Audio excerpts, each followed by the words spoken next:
D'un revenu annuel record de 9 milliards 400 millions de dollars engrangés au cours de l'exercice 2022-2023 à une chute de 25% des recettes l'année suivante. Le président égyptien estime que le conflit à Gaza, qui a éclaté en octobre de l'année dernière, a provoqué une chute de 60% des recettes du canal de Suez.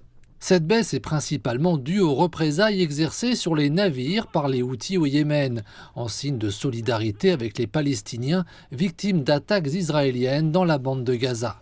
Alors qu'Israël intensifie la guerre pour y inclure le Hezbollah au Liban, l'Égypte craint de nouvelles pertes. Nous espérons que cela ne se transformera pas en une guerre totale, car aucun pays, pas même Israël, ne peut se le permettre.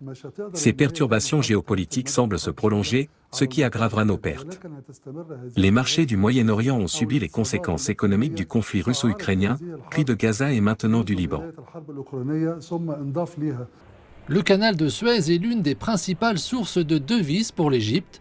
Cette forte baisse des revenus intervient à un moment où l'Égypte est confrontée à une pénurie de devises étrangères.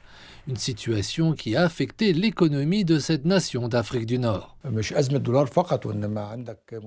La crise des devises n'est pas seule, il y a aussi des paiements de la dette liés à des dates précises.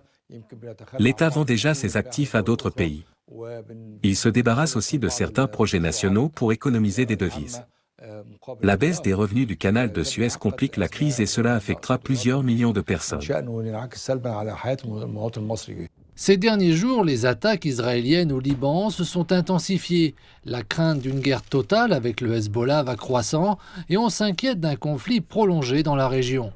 Les tensions grandissantes risquent d'éloigner de plus en plus de navires du canal de Suez et d'aggraver la crise économique en Égypte. Le nombre de navires passant par le canal de Suez a fortement diminué, ce qui signifie également que le volume de marchandises a baissé. Cette situation a entraîné une pénurie de financement pour les projets d'expansion et de développement du canal. Cela incite également les compagnies maritimes à opter pour d'autres solutions, telles que le pôle Nord et le cap de Bonne-Espérance.